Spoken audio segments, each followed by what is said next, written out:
versículo 16. Vamos ler juntos esse versículo? O que diz aí? Os teus olhos me viram a substância ainda informe, e no teu livro foram escritos todos os meus dias, cada um deles escrito e determinado, quando nenhum deles havia ainda. Um grande pensador americano, cristão, ele diz que os 2 dias mais importantes da nossa vida, o primeiro dia é o dia que a gente nasce. Tá certo? É só você pegar sua RG aí que você vai saber o dia, né? Não tem a hora, mas o local. Mas o segundo dia mais importante da nossa vida é a gente descobrir por que a gente nasceu. Para que a gente nasceu? O que nós estamos fazendo aqui? Qual é o propósito de Deus para a nossa vida?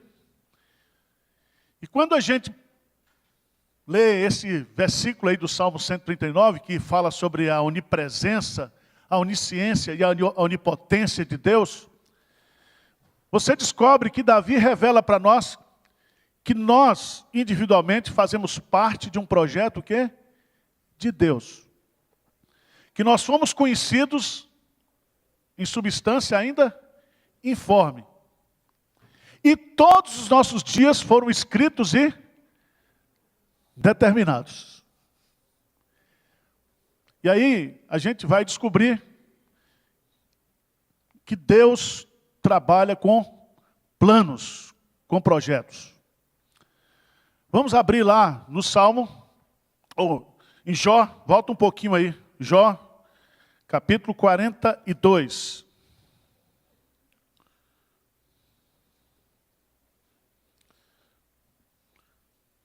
Jó 42, 1 e 2.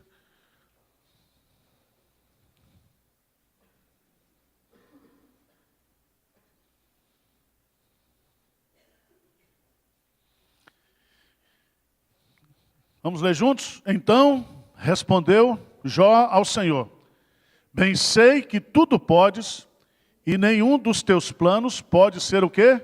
Frustrado. Então, bem sei que tudo podes. Eu bem sei que o Senhor é onipotente. E essa onipotência do Senhor, ela é administrada através de planos. E esses planos, eles não podem ser o quê? Frustrados. Agindo eu, quem impedirá? Agora, quando a gente pensa em planos, projetos de Deus, você tem aquilo que os teólogos chamam de vontade soberana e universal de Deus. Você tem aquela vontade de Deus que é específica para um povo, como o povo judeu, como para a igreja. E você tem o plano de Deus para cada um de nós. Ou seja, nós vivemos, certo? Nós existimos porque nós fazemos parte de um projeto de Deus. Isso os teólogos chamam de os decretos de Deus, a doutrina dos decretos de Deus. Preste atenção, Deus planejou criar todas as coisas. Depois que Deus planejou criar, Ele criou, Ele concretizou esse plano. Mas, consequentemente, Ele precisa também, e Ele deve ter criado um plano de preservação. De preservação. Então, Ele não somente criou, mas Ele cuida de todas as coisas. Vamos lá, por favor, para Atos dos Apóstolos, capítulo 17.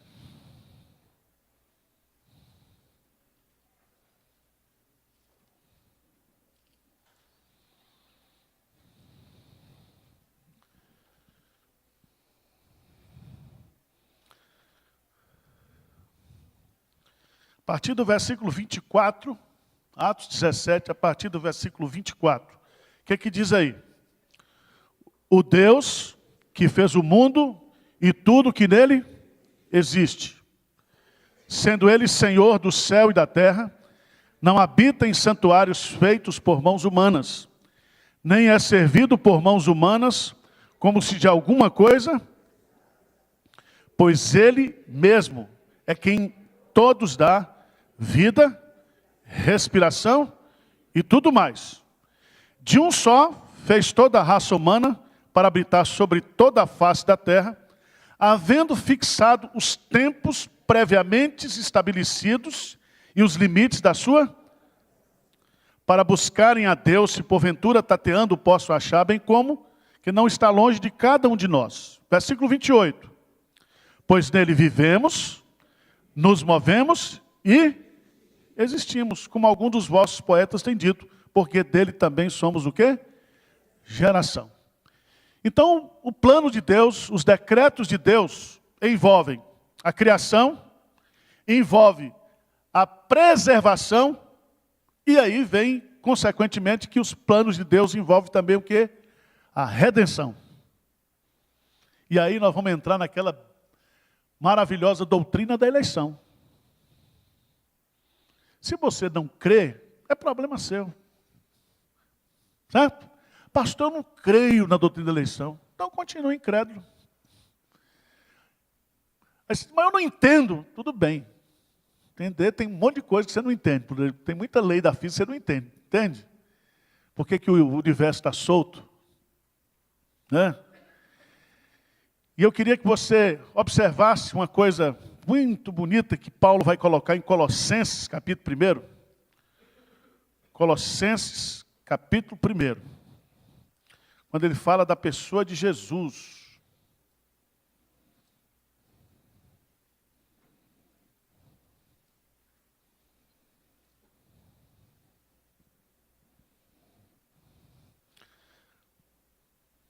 A partir do versículo 13, a excelência da pessoa de Cristo. Cristo nos libertou. Cristo é a imagem do Deus invisível, primogênito de toda a criação. Tudo foi criado por meio dele e para ele. E aí no versículo 17 diz assim, ele é antes de todas as coisas, e nele tudo o quê? Subsiste. Nós, o universo, tudo que existe, só subsiste porque Deus, por Jesus, sustenta todas as coisas. O nosso Deus não apenas criou, mas o nosso Deus, ele administra. Administra.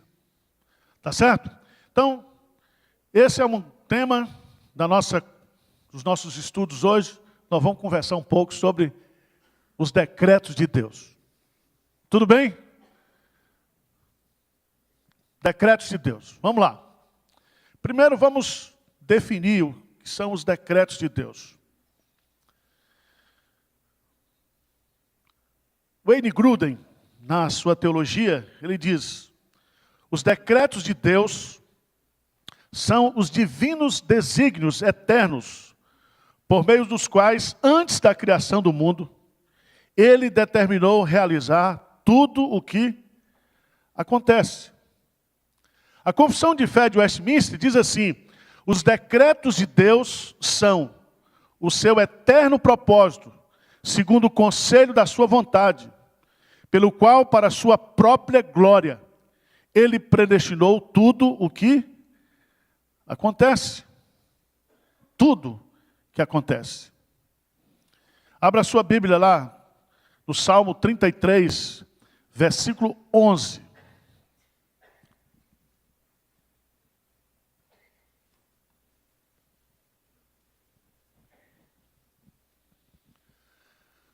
Salmo 33, versículo 11. A palavra de Deus nos diz aí, de forma bem clara, 33, 11. O que é que diz? O conselho do Senhor dura para sempre, os desígnios do seu coração por todas as gerações. Então Deus tem uma vontade que, segundo Paulo, ela é boa, perfeita e agradável. Às vezes a gente não entende, né? Às vezes a gente questiona, mas a vontade de Deus é boa, é perfeita, e ela vai trazer o melhor para nós. Vamos ver o que Berkhoff disse, é outro teólogo. Ele diz: os decretos expressam a vontade ou querer de Deus. E aí Berkhoff diz: não existe uma série de decretos, mas um decreto único, que é um plano compreensivo para tudo que existe. E aí ele vai colocar: esse plano é sábio, esse plano é eterno, esse plano é eficaz, esse plano é imutável, esse plano é incondicional absoluto, esse plano é universal ou totalmente abrangente, e com referência ao pecado, ele é permissivo. Significa que o decreto de Deus torna o evento certo. Os homens continuam responsáveis pelos seus atos. E Deus trabalha em cima da vontade do homem. Ele opera tanto para o homem fazer o bem, como ele permissivamente deixa o homem praticar aquilo que é mal no seu coração. Mas ele tem o controle de todas as coisas. Vocês acreditam nisso mesmo? Hein? Que está tudo debaixo do controle de Deus? Que tudo faz parte de um plano maravilhoso de Deus?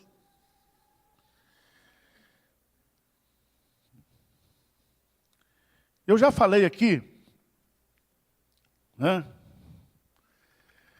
nessa discussão, se existe um plano ou vários planos, né?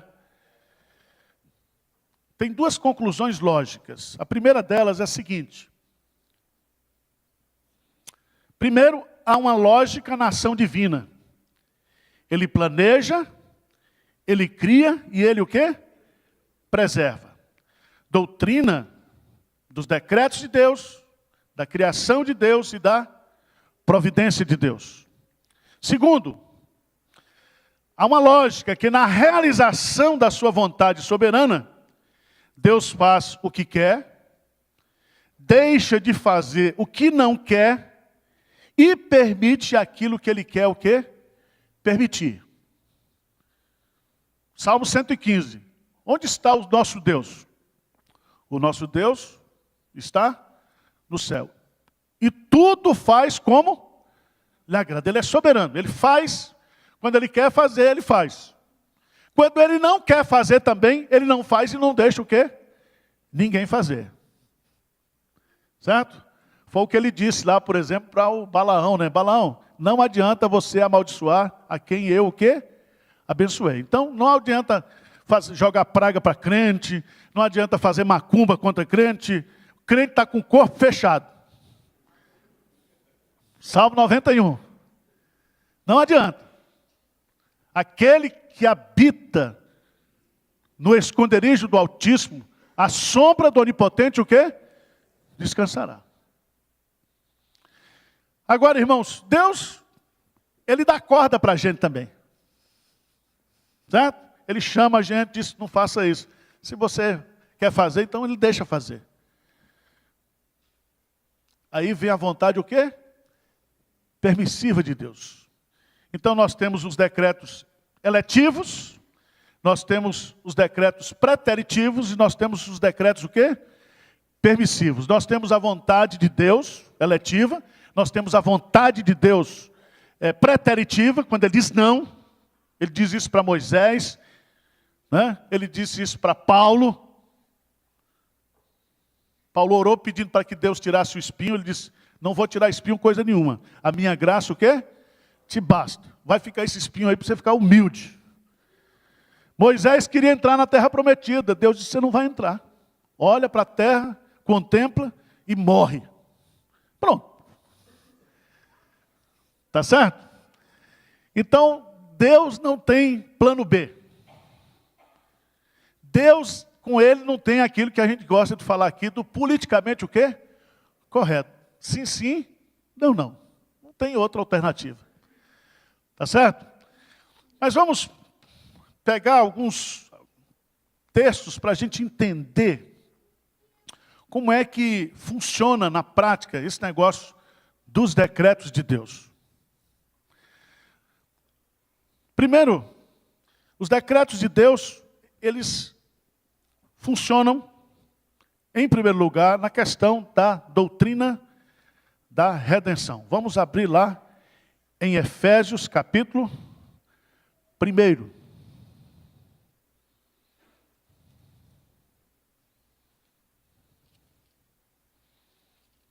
Efésios, capítulo 1.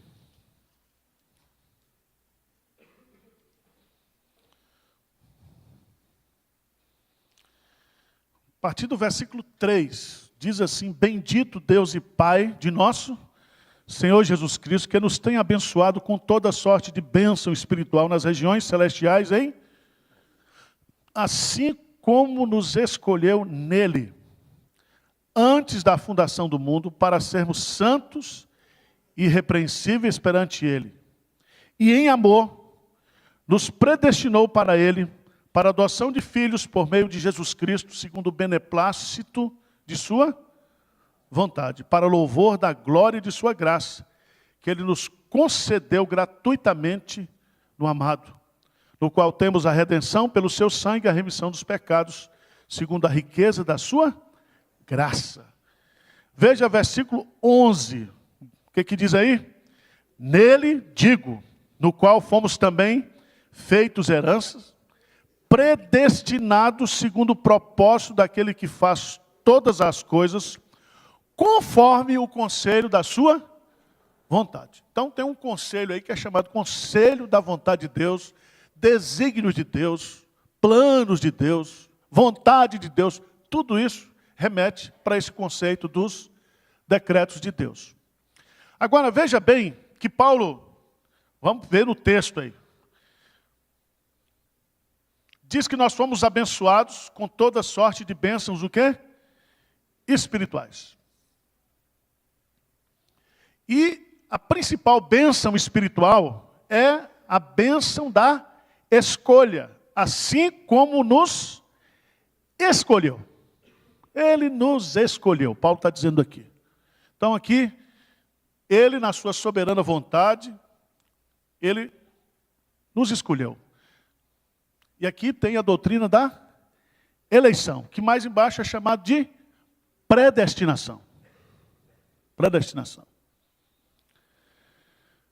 Por que que Deus nos escolheu? Eu não sei. Você sabe por que Deus escolheu você?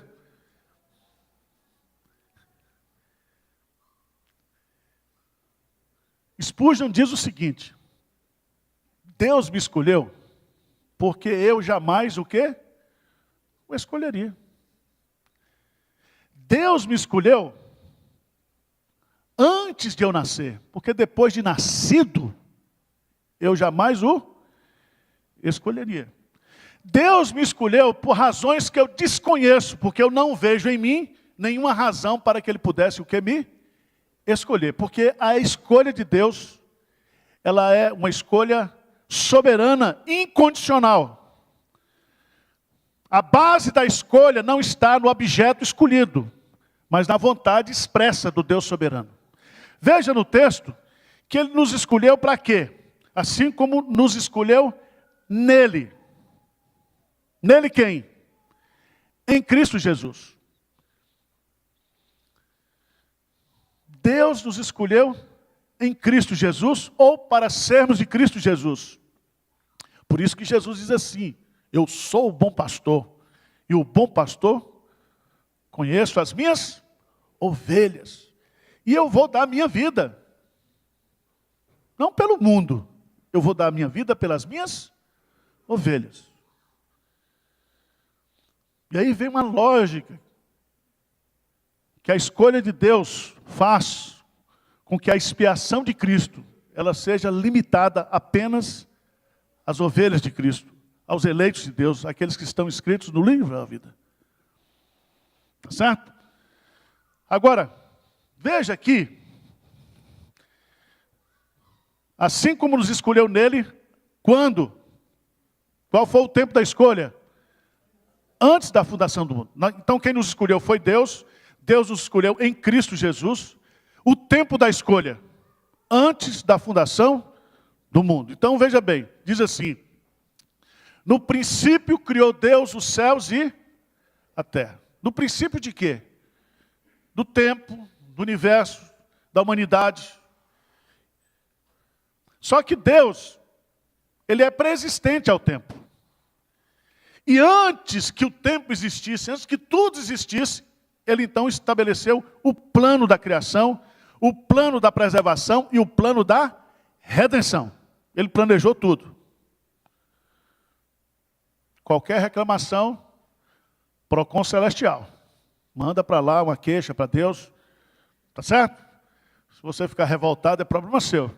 Não vai resolver seu problema.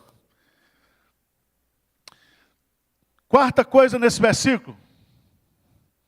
Assim como Deus escolheu nele, antes da fundação do mundo, para sermos santos e irrepreensíveis perante Ele. Presta atenção, Ele não nos escolheu porque quando nós nascemos, nós éramos santinhos, não. Ele nos escolheu porque nós não prestávamos mesmo. Ele nos escolheu para sermos, aí é o objetivo. Para sermos santos e irrepreensíveis perante Ele. Onde é que você vai encontrar o argumento para isso aqui? Veja lá, por favor. Em Romanos, capítulo 8. Né? Romanos, capítulo 8.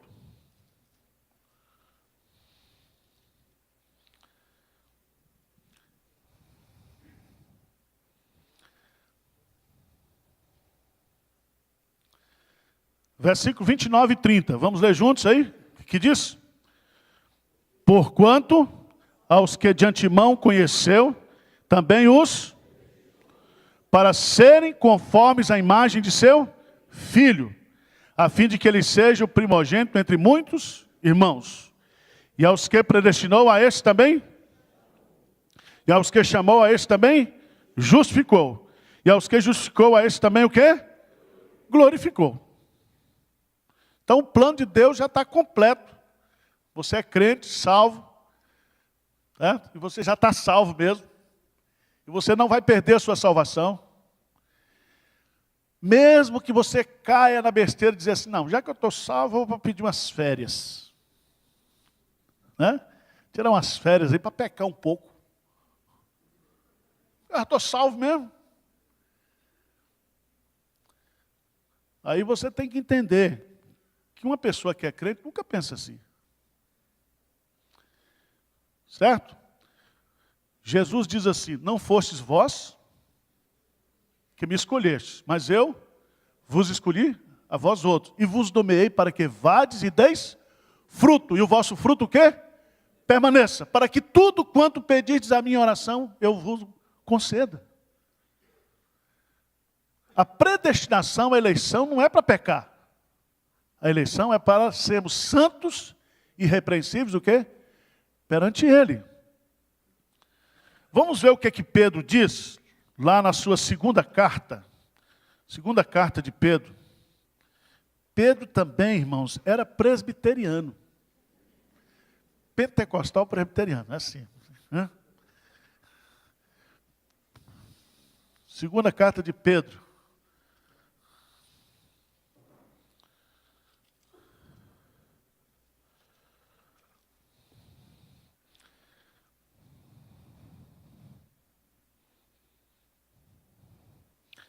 Versículo 10 e 11. Capítulo 1, versículo 10 e 11. O que é que diz aí? Por isso, irmãos, procurai com diligência cada vez maior, confirmar a vossa vocação e eleição.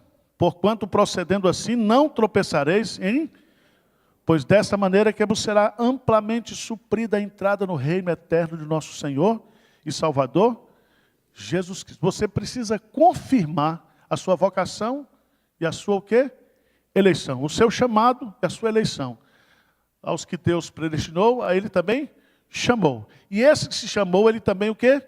Santificou. Nós temos que viver uma vida de santificação. Você confirma a sua eleição tendo uma vida de santificação. Ok? Agora, irmãos, uma pergunta que surge, né, nesse assunto.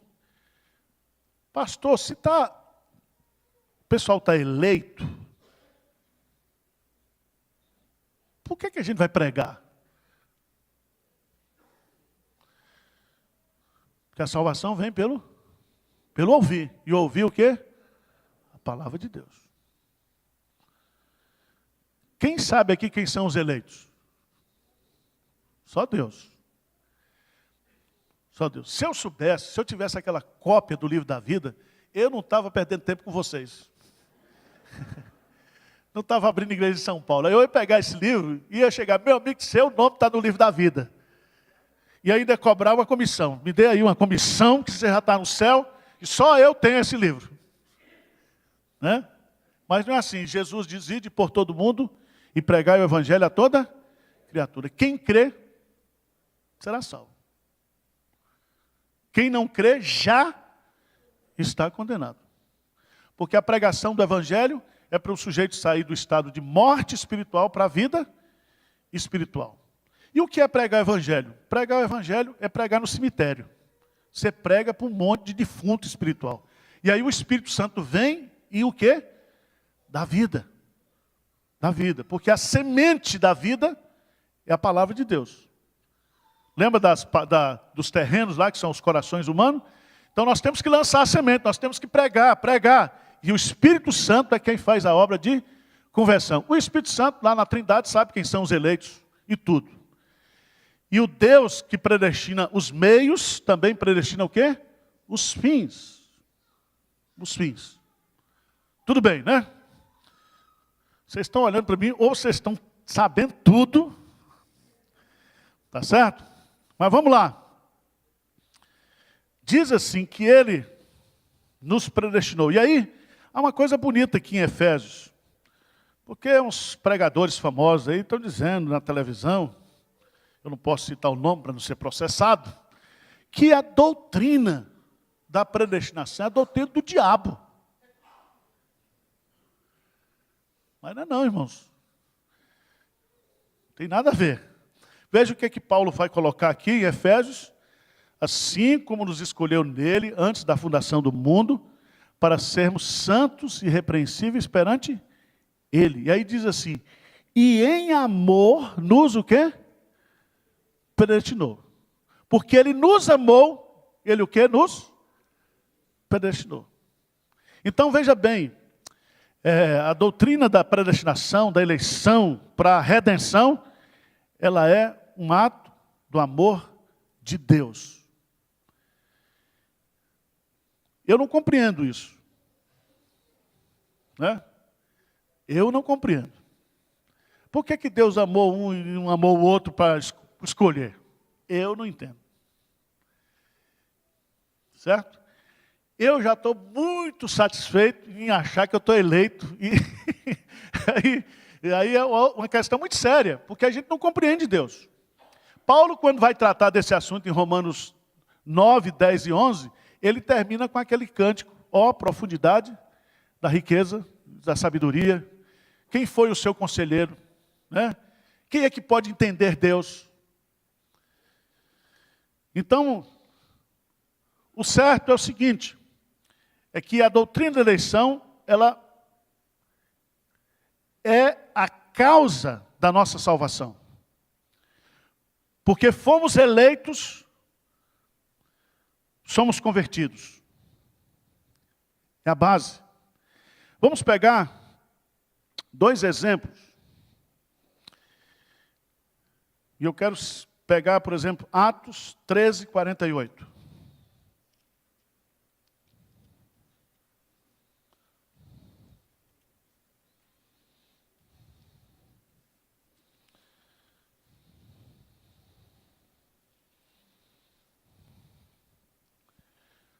O que diz aí? Os gentios, ouvindo isso, regozijavam-se e glorificavam a palavra do Senhor, e creram todos os que haviam sido destinados para a vida eterna. Você é inteligente, está aí no texto. Quais foram os que creram? O crer aí é causa ou é consequência? Hein? Causa ou consequência? Consequência. Eles creram porque estavam o quê? Destinados. Então eles não creram. Aí eu criei. Põe meu nome aí no livro da vida. O anjo lá escrevendo. Não tem nada disso. Eles creram porque eles já estavam com o nome o quê? No livro da vida. Então crer aí é consequência. E aí Paulo vai aplicar isso. Vamos lá para 1 Tessalonicenses, capítulo 1. 1 Tessalonicenses, capítulo 1.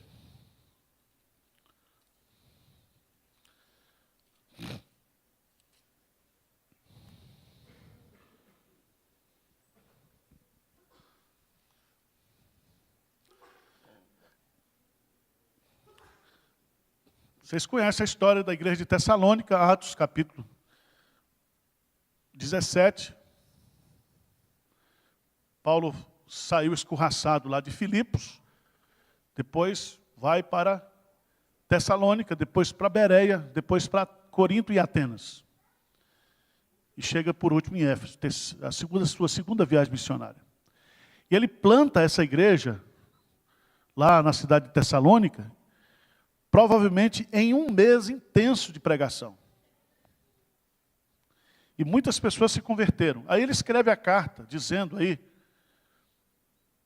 no versículo 2, damos sempre graças a Deus por todos vós, mencionando-vos em nossas orações e sem cessar, recordando-nos diante do nosso Deus e Pai, da operosidade da vossa fé, da abnegação do vosso amor, da firmeza da vossa esperança em nosso Senhor Jesus Cristo. Versículo 4, o que é que diz?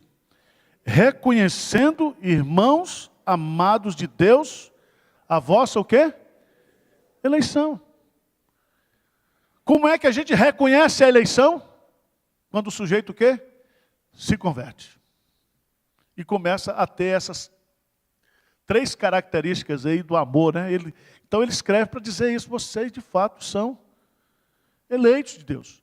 Aí ele vai na segunda carta, vamos lá adiante, na segunda carta que ele escreve aos Tessalonicenses, capítulo 2, versos 13 e 14.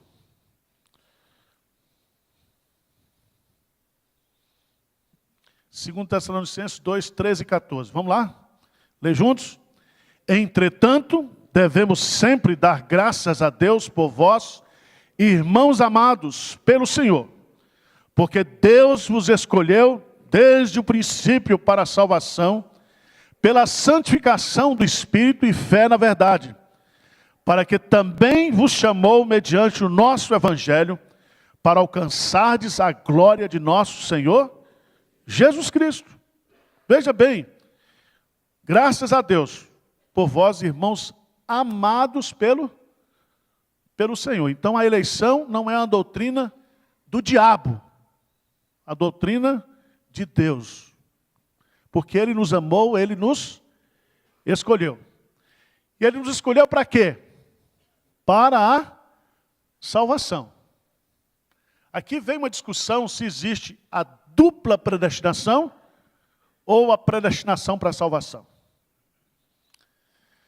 A dupla predestinação é aquele conceito que diz que quando Deus fez o homem, os vasos, Ele fez vasos para o amor e fez vasos para ira. Então o sujeito já nasce escolhido para não ir para o céu. Isso se chama o quê? Dupla eleição, dupla predestinação. E existe aquilo que nós chamamos aqui de eleição só para a salvação. Deus, né, após a queda, sabia que todos estavam mortos dos seus delitos e pecados, e dentre aqueles que morreram, Ele simplesmente o quê? Escolheu alguns para serem o quê? Salvos. Isso se chama, na teologia, supralapsarianismo e infralapsarianismo. Ou seja, a escolha de Deus, a predestinação antes do pecado e depois do pecado. Antes do pecado, Deus fez vasos de honra e desonra. Abra sua Bíblia, por favor, lá em Provérbios.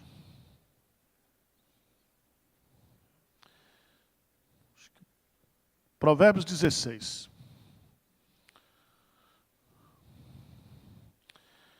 Dá logo aqui na sua jugular, que é para você sair daqui em crise hoje. Pastor, que doutrina é essa? É para você pensar, irmãos. Crer é também pensar. Já dizia John Stott, né? Você que veio dessas igrejas aí que tem, todo mês, tem uma campanha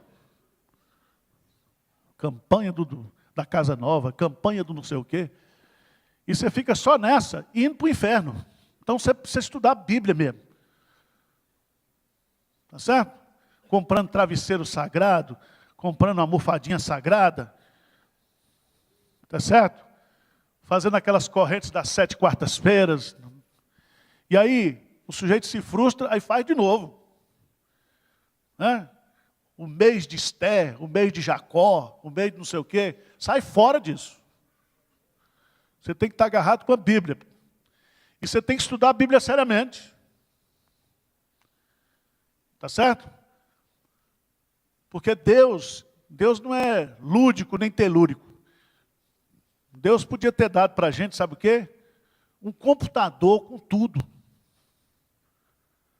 Não, mas ele não fez isso. Ele disse, a fé vem pelo ouvir. E você só desenvolve a compreensão espiritual, a mente de Cristo, se você ouvir, se você pensar, se você raciocinar. Tá certo? Então tem que pensar.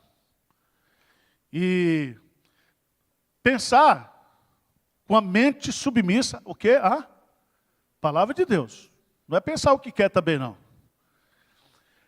Veja que em Provérbios 16, esse texto diz assim. 16:4, o que é que diz aí?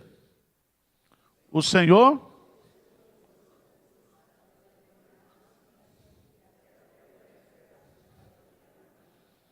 Então, aqueles que defendem a doutrina da dupla predestinação, eles vão por aí. Deus fez vaso de honra e fez vaso de desonra. É difícil isso, né? Se Deus é amor, como é que ele fez? Eu não sei, irmão. Mas é possível pensar dessa maneira, à luz da Escritura Sagrada. Eu, particularmente, sou infralapsoriano. Eu acho que Deus escolheu para a salvação. Certo? Mas não tenho problema nenhum de me render à dupla predestinação. Porque Deus é Deus. E Paulo vai colocar isso, né, lá em Romanos, vamos lá para Romanos, capítulo 9.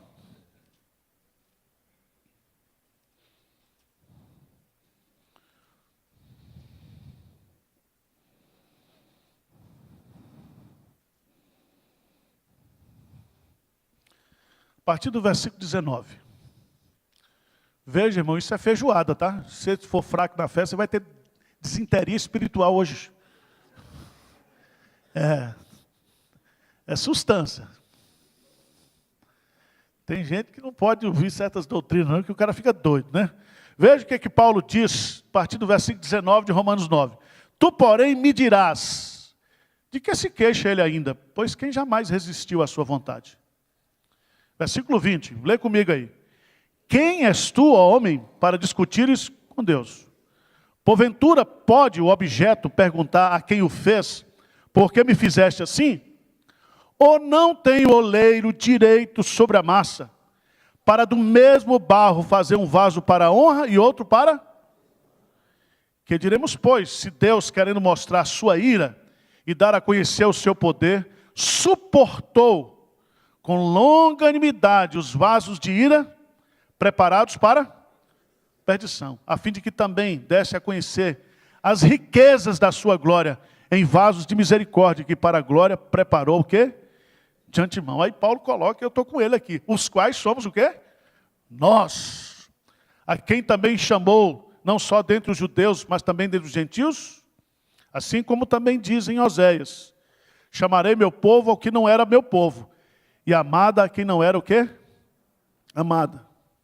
E no lugar em que ele disse, vós não sois meu povo, ali mesmo serão chamados filhos de Deus. Então Paulo vai argumentar isso, porque o judeu está achando que ele é que é o escolhido. E que os gentios todos estão perdidos. E Paulo vai argumentar aqui justamente dentro dessa perspectiva. Vamos abrir o confessionário aqui agora. Não tem umas pessoas que passaram na história da nossa vida, que o sujeito viu o evangelho, nunca se converteu, e o bicho era ruim mesmo. Morreu e não deixou saudade, como aquele rei lá de Israel. Foi-se, ninguém chorou por ele. Tem ou não tem? Fala a verdade. E tem aquele cara que não prestava, bandido. E Deus vai e salva o cara. Não tem umas histórias assim? Na Bíblia, Zaqueu, a mulher samaritana, né? O filho pródigo não quis. Então, tem umas coisas assim, a gente não diz com medo de pecar. Na igreja mesmo, você já olha para os crentes e diz, será que esse cara é crente mesmo? Diz ou não diz? Diz ou não diz? Diz. Mas examine-se o homem assim mesmo, toma conta da sua vida. Deus deu uma vida para cada um, para que cada um cuide da sua vida. Tá certo, irmão? Vamos cuidar da nossa. Mas que a gente pensa. Pensa. Certo? E eu já tive no ministério gente que a mulher era crente, o cara frequentou a igreja, vinha todo domingo, buscava a mulher, o desgraçado morreu, ainda tive que fazer o enterro, mas nunca tomou uma decisão. Eu não sei se ele se converteu, eu não sei se ele se converteu, mas não foi batizado como ladrão na cruz, eu não sei, mas que a gente fica lá no fundo assim com os questionamentos, fica ou não fica? E aquele cara que era crentaço, quem teve aqui na mocidade, crentaço, o cara que era mais santo que você era até mais perdido que ele, e hoje o cara está no mundo. O cara está no mundo. E você diz assim, aí, tá vendo? Eu não prestava, sou crente agora. E aí, cadê? Esses crentes, né? Aí dá para você reforçar o seu ego um pouco assim, né? Mas tudo isso é o quê? É a graça de Deus. É a misericórdia, o amor de Deus, né? A história de Jacó apresenta muito isso. Então, irmãos, vamos voltar e vamos sair agora do campo da eleição, certo? Do campo da eleição para o campo da oração. Na oração. E o pessoal da igreja já sabe bastante, mas eu vou voltar no texto lá, Jeremias capítulo 29. Jeremias capítulo 29. É do livro Homens de Oração. Tem um capítulo escrito só sobre isso. Jeremias 29, 11. Então você é crente, todos os seus dias estão escritos, determinados. Você está querendo casar, apareceu um cara na sua vida. Você diz, é esse ou não é esse? Hein? Casamento é uma loteria, né, minha irmã? É uma loteria. Tem os crentes que dizem assim, eu tenho 100% de certeza. Diga isso não, meu irmão. Né? Diga isso não. Você tem que dizer, Senhor, tem misericórdia, eu vou embarcar nesse traste, mas o Senhor me ajude, pelo amor de Deus. Assim? Você usa os critérios bíblicos, você ora. Né? Essa é uma área difícil, casamento. Né? Às vezes, eu pastor, caso 2 crentes. Depois os bichos se desviam. Aí você casa um crente com a não crente. A não crente vai e se converte, é uma eleita de Deus. Por isso que eu sou pastor, que só faço casamento misto. Homem com mulher. Certo? E tem um misto crente, que é 2 crentes, mas se a pessoa crente vai casar com um rapaz, uma moça, e ele ora, ele busca, e tal, porque o fato do cara estar na igreja hoje não significa crente, não. Veja bem, não estou aqui estimulando você fazer a coisa errada. Estou falando o seguinte, casamento é uma decisão que você tem que procurar e compreender a vontade de Deus. Procurar e compreender a vontade de Deus. Tem muito casamento de crente que casou com crente e está infeliz. Porque o único critério foi esse. E aí precisa tomar cuidado. Por isso que a gente precisa compreender a vontade de Deus. Diz assim, ó, veja lá no Jeremias 29:11. Eu é que sei que pensamentos tem a vosso, diz o Senhor, pensamentos de paz e não de mal, para vos dar o fim que desejais. Veja bem, Deus, eu é que sei, e se Deus sabe, ninguém sabe. Deus tem uma vontade aqui para cada um de nós. Todo mundo aqui tem um prazo de validade. Sabe, caixa de remédio? Você nasceu no lote, eu nasci no lote 64, 1964. Mas eu estou no lote lá na frente, né? 2060, 2070. Então você tem prazo de validade, não adianta. Você não morre antes nem depois. Você pode morrer com mais saúde, com menos, né? Aquele negócio, mas não tem jeito. Os nossos dias estão contados e determinados. Você não nasce de véspera. Agora, o que você tem que entender é o seguinte. Deus tem um plano para a sua vida. Né? E quando a gente está passando por crises, por problemas, né? A gente diz, Senhor, esse é o teu plano? Eu tinha que passar por isso? E aí a Bíblia vai consolar a gente que diz assim, porque todas as coisas cooperam para o bem daqueles que amam a Deus e que são chamados pelo seu decreto. Mas aqui diz, eu é que sei que pensamentos tenho a vosso respeito. A palavra pensamentos aqui são planos, projetos. Isaías diz, os meus pensamentos não são o quê? Os vossos pensamentos. Você escolheu um rapaz bonito, não sei o quê. É bonito, mas é ordinário. Você não conhece. Você não conhece. Porque nós vemos o quê? O exterior. E Deus vê o interior. Deus, você vê o agora. Deus vê você lá na frente. Conhece tudo da sua vida. E conhece aquilo que você precisa, que você necessita. As suas necessidades, as suas carências. E é tão bonito isso aqui, irmãos. Porque o texto vai dizer assim, ó. O que eu penso para você são pensamentos de paz e não de mal, para vos dar o fim que desejais. Então, preste atenção. Tem muita gente que acha que a vontade de Deus para ele é ele ser infeliz. Né? Já pensou se Deus chamasse você agora para ir para a África? Né? No campo missionário. Tem vezes que a gente ora, mas a gente fica com medo da resposta. Tem ou não tem? Senhor, tudo a ti entrego, Senhor está aqui, cumpra-se a tua vontade. Né? Reine meu pensar, reine meu falar, cantando aqui na igreja. Vai que Deus responde o negócio. Eu só sei, meu irmão, que Deus quer. Agora, o que ele diz aqui? Então me invocareis, passarei a orar a mim e eu vos ouvirei. O que Deus está colocando aqui? É que o fato da gente saber que Deus tem uma vontade boa para nós, nós temos que orar para conhecer o quê? A vontade de Deus. Então, os decretos de Deus, os pensamentos de Deus, os planos de Deus, nos servem como motivação para que a gente possa orar. Vai lá para o 33, Jeremias 33, já estou encerrando. 33, 3. Se você observar, veio a palavra do Senhor a Jeremias, segunda vez, estando ele ainda encarcerado no pátio da guarda. Veja bem, Jeremias estava o quê? Preso. Aí vem a palavra de Deus para ele. E Deus diz para ele, assim diz o Senhor, que faz essas coisas. Ou seja, tudo que está acontecendo, Jeremias, sou eu que estou fazendo.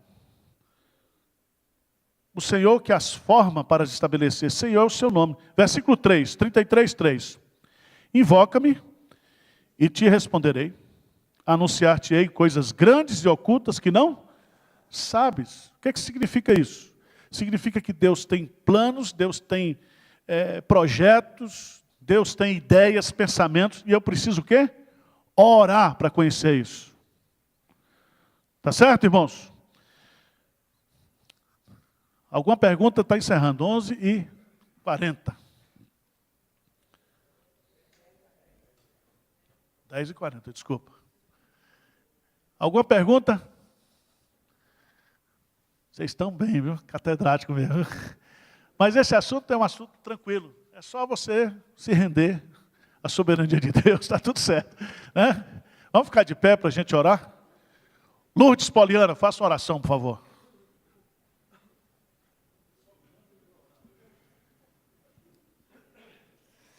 Senhor nosso Deus, nosso Pai, nós queremos te agradecer, Senhor, por esses momentos maravilhosos que o Senhor nos proporcionaste aqui agora, Senhor, aprendendo mais da tua santa palavra, Senhor. Aprendendo que o Senhor é dono de tudo, que o Senhor nos conduz, que o Senhor conhece o nosso ontem, o hoje e o amanhã, Senhor. Por isso nós devemos crer e andar diante da tua presença e de acordo com a tua santa palavra, Senhor Jesus. Nós te pedimos tudo isso em nome do seu Filho amado. Amém, Jesus.